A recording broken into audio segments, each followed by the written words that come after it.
ሰላም ሰላም ዲናችሁ በያላችሁ በጥሉ ነገር ሰላም ነው። አሽን እንዲወላችሁ እሞኝላችሁ አለ በሱጭስ ጎንዶሎ ማዳች ላይክ እና ሼር ያደረጋችሁ ሐሳቦቻችሁ ለብዙዎች አካፍሉ። ለዚህም ከልብ አመሰግናችኋለሁ። ዛሬ ወደ ሚዛናችን ዘላችሁ የመጣነው ሶበር ዜና ነው። ኢራን እንግዲህ ኢንተርኮንቲኔንታል ባላስቲክ ሚሳኤል እጅግ በጣም በተሳካ ሁኔታ ሙከራን አድርጋለች። ከኢራን የተነሳው ኢንተርኮንቲኔንታል ባላስቲክ ሚሳኤል ወደ ራሽያ ነው የተተኮሰው። የራሽያ ሳይቤሪያ በረሃ ውስጥ በተሳካ ሁኔታ ታርጌቱን መጥቷል።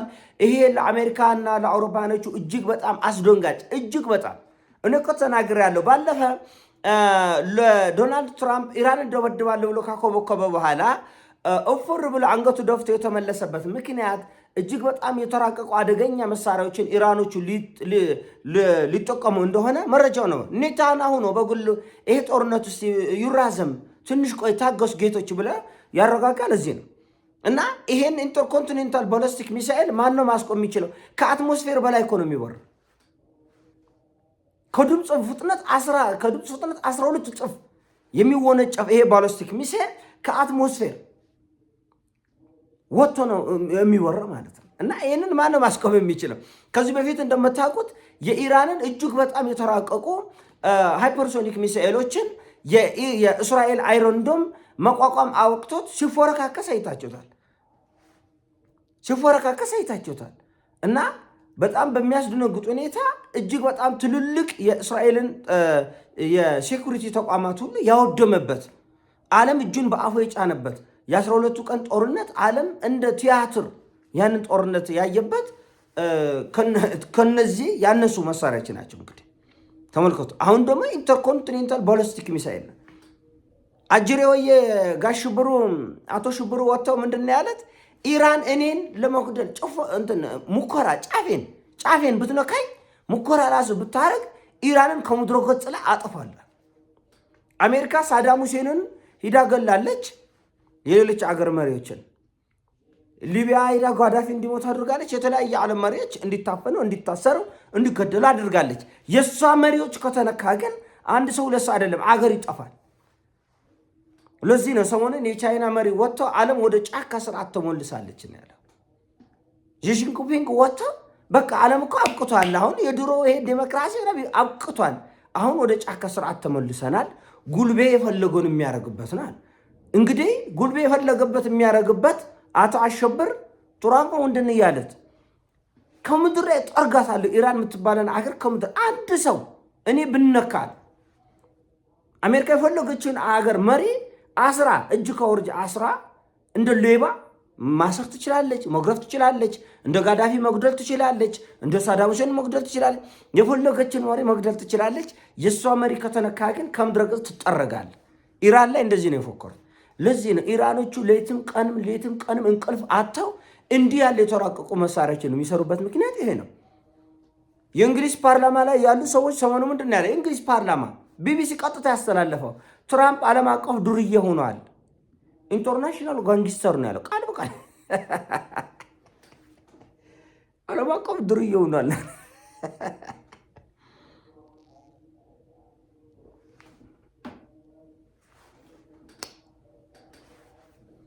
እኔም ያልኩት እኮ ይሄን እኮ ዓለማችን ላይ ያሉ ጉልቤዎች አንዳንድ ተንበርካኪ ደም እግር የሚልስ ደም ያላቸው አንዳንድ የኛ ሀገር አሽቂዎች አሉ። አሜሪካ ማንም አይችልም፣ እኮሌ ማንን አይችልም። ማንንም ካልቻሉ እነሱ ምረው አያውቁ።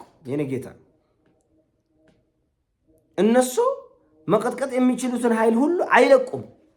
ከፈለገ በእጅ አዙር፣ ከፈለገ በቀኝ ግዛት፣ ከፈለገ በሆነ ይኮረሽማል። ሶማል አትሰማም። አጎብዳጅ ደም በውስጣቸው ያላቸው አንዳንድ የኛ እንትን አሽቂዎች አላቸው። እና ሰሞኑን ቻይና በ56 ሰዓት ውስጥ 36 ዙር የኔ ጌታ የሶማ ነው ጭው አልተግባባንም እኮ አንዳንዶቻችን ጋር ካልሲ አይደለም ወደ ኢራን የሚጓጓዘው እዚህ እንደ ኢትዮጵያ እንትን የሆነ ጂንስ ሱሪ ቲሸርት ምናምን አይደለም። እጅግ በጣም የተራቀቁም ዓለም አያውቁም ምን እየተራገፈ እንደሆነ ምን እየተዶለተ እንደሆነ። በ56 ሰዓት ውስጥ 36 እጅግ በጣም ግዙፍ የሆኑ የራሽያ የሚሊተሪ እንትኖች ካርጎዎች 36 ዙር የኔ ጌታ ቀልድ አለ መሰለህ እንዴ? ከፊት ለፊታችን ቀልድ የለም። ዝም ብለህ ጸልይ፣ ዝም ብለህ ለራሳችን እንጸልይ እንጂ እነዚህ ሰዎች ተያይዘው ሊወድቁ ጫፍ ላይ ነው ያለ። አብሻ እዚህ እንኮረፈፋል አዶዳ ይላል። ማፈሪያ ያጠራታል። ዓለም ሌላ ታሪክ ውስጥ ነው ያለ። እኔ ጌታ ከምድሩ በታች ከተማ ሰርቶ በቃ ከምድሩ በታች ምግብ አከማችቶ ምን አዘጋጅቶ ላይ ቀሪው ቀን ይዘጋጃል። የኛ ህዝብ አደናይ ጃኒ እያለ ይሞላበታል። እና ኢራኖቹ የተደገሰላቸውን ያውቃሉ። እነሱም የደገሱትን ለራሳቸው ያውቃሉ። ሰርተዋል። ስፍር ቁጥር የሌላቸው አላያቸውም እንደ በዛ በጦርነቱ ጊዜ ኔታንያሁ ግራ ሲገባ 200 ነው ሚሳኤል ያላቸው፣ አረ 2000 ነው፣ አረ 20,000 ነው ምናምን ሲል አትስተውሱ። ኤኒዌይስ አሁን ስንት እንዳለም አይታወቅም። እንግዲህ እስራኤል ጋር በነበረው የ12ቱ ቀን ጦርነት 1400 ኪሎ ሜትርን በ6 ደቂቃ መሳሪያው መተኮሱንም መመረቱንም አይነቱንም መጣቁ ከተመታ በኋላ አስበው። ከዚህ ጎንደር ስንት ኪሎ ሜትር? 7 ኪሎ ሜትር ነው። 720 ኪሎ ሜትር ነው አይደለም? በስንት ነው የሚሄደው ማለት ነው? በ3 ደቂቃ አንተ ወጥተህ ከግቢ ወጥተህ አስፋልትን ሳትደርስ ወይ ደግሞ ከግቢ ወጥተህ ሳትጨርስ እሱ አስበው የት እንደሄደ 700 ኪሎ ሜትር ማለት ጎንደር ደረሰ በ3 ደቂቃ።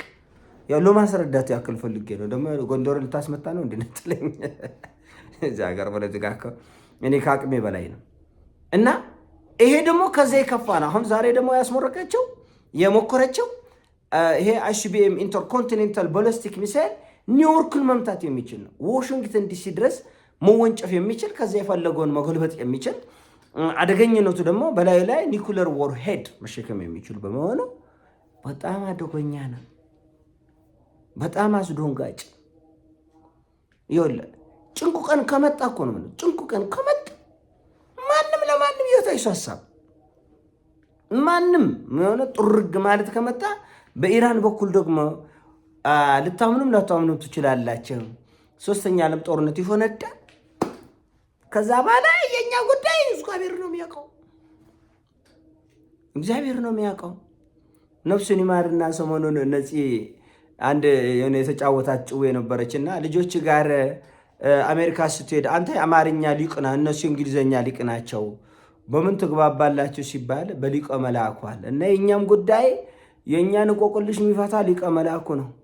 የኔ ጌታ እነዚህ ኃያላኖች አንድ ቀውጢ ከጀመሩ በኋላ ብዙ ነገርኛ ይገባል። ብዙ ነገር የለንም እኮ ዓለም ያለበት ነገርና እኛ ያለንበት ነገር የሰማይና የምድር ያክል ነው።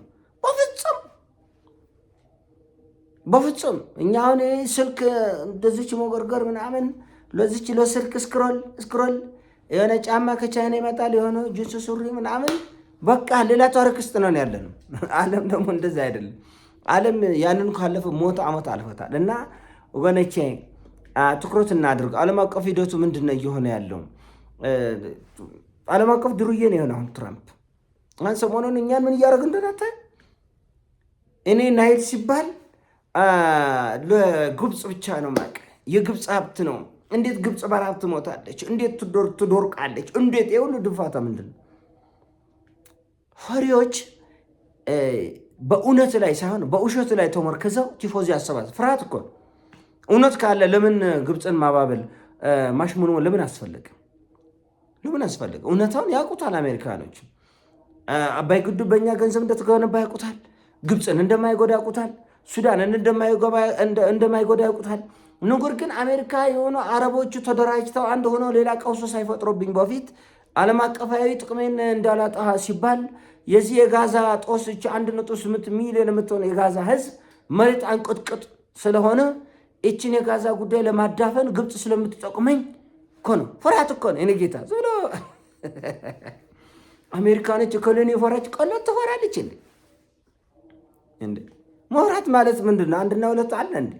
ዓለም አቀፍ ጥላቻ ነው የሚዞራ ከሆነ ለምን አቆሙት ታዲያ? ለጋዛ አስበው ራርተው በጣም በጽድቅ በቅድስና አስበውት የሚመስል ነገር ለሚስት አትንገር ብላል። እና ኢራን አስደናቂ ነው። ዓለም እጁን በአፉ ጭኗል። 10,000 ኪሎ ሜትር ተወርውሮ የፈለገውን ቦታ በኩርኩም የሚያጨስ ሚሳኤል ሰርታለች። እንግዲህ በጣም የሚያስደንቅ ነው። ይሄን ሀሳብ ሲሞቻችሁ ላይክ አርጉ፣ ሼር አርገው። ወዳችኋለሁ። ይሞቻችሁ። ፒስ